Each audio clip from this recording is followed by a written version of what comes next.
President Donald Trump was sworn in Monday as the nation's 47th president. The inauguration took place inside the U.S. Capitol, the same spot where Trump's supporters staged an insurrection January 6, 2021, in a violent attempt to keep him in power after he lost the 2020 race to Joe Biden.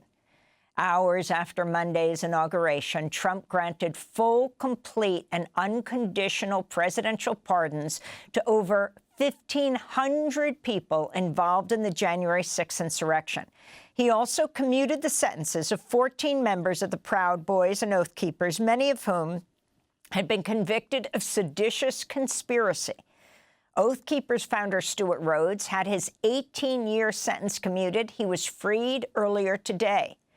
Proud Boys leader Enrique Tarrio received a full pardon.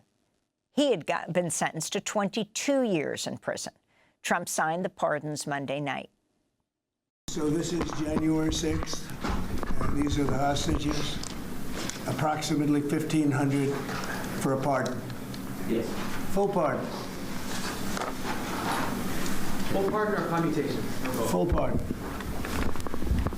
We have about 6 commutations in there where we're doing further research. Okay. So this is a big one. Anything you want to explain about this? We hope they get them. We hope they come out tonight, frankly. The scope of Trump's pardons surprised many in Washington.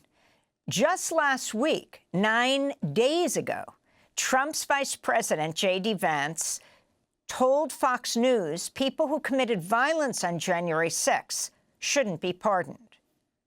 If you committed violence on that day, obviously you shouldn't be pardoned. And there's a little bit of a gray area there, but we're very much committed to seeing the equal administration of law. And there are a lot of people, we think, in the wake of January the 6th who were prosecuted unfairly. We need to rectify that.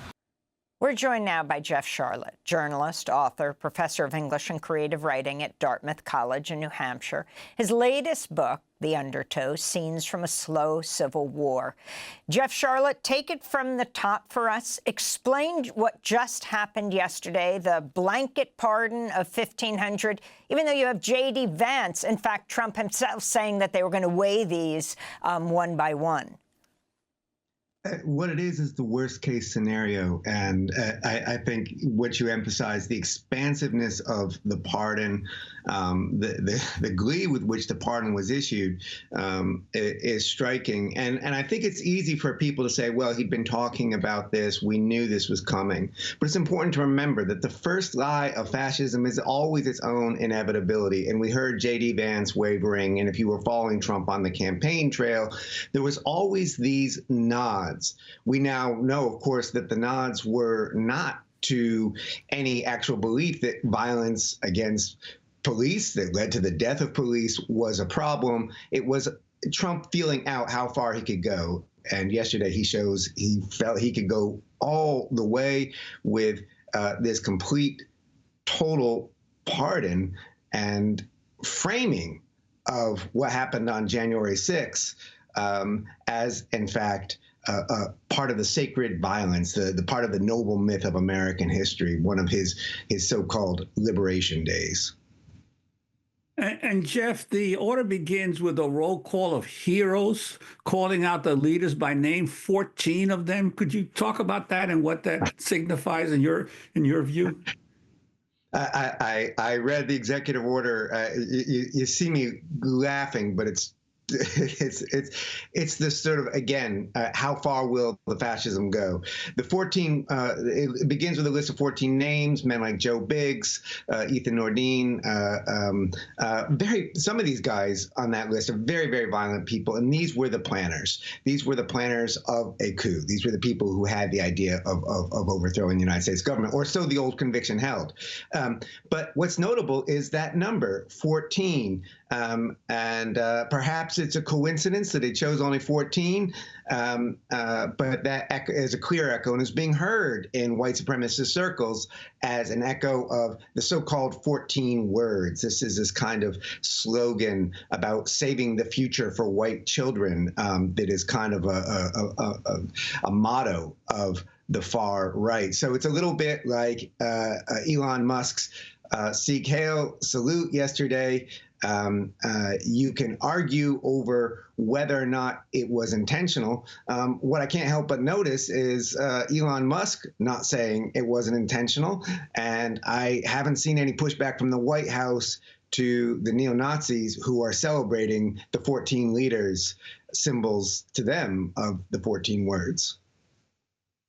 Just ask you something before Juan asks another question, just on the Sieg Heil salute. And you have Nadler and others, the Congress members, saying this is a clear Sieg Heil salute.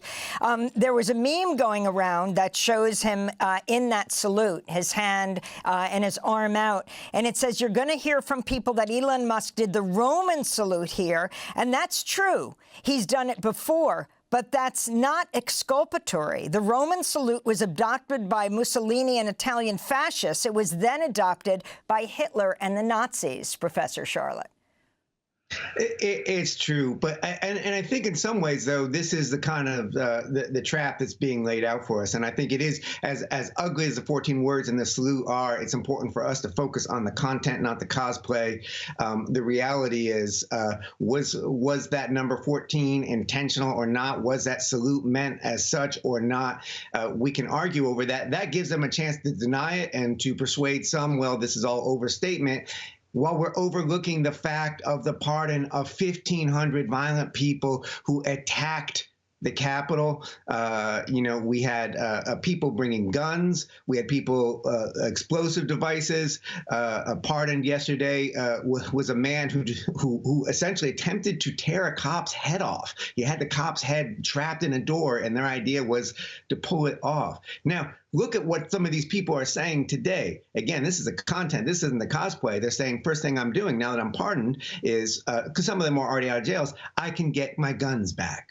One prominent January 6er who was pardoned, a reporter for the far-right website The Blaze, said time for some ex parte communication with the judge in his case. They're free to do that now, and so 14 accident or not, it's certainly being received as such. But what we can't debate is that other number, 1,500. And the significance of Ed Martin, the interim U.S. attorney for the District of Columbia, the jurisdiction that oversaw many of these cases, himself a January 6th activist? Yeah, Ed Martin is now put in a legal position overseeing the position that was sort of overseeing these cases. It's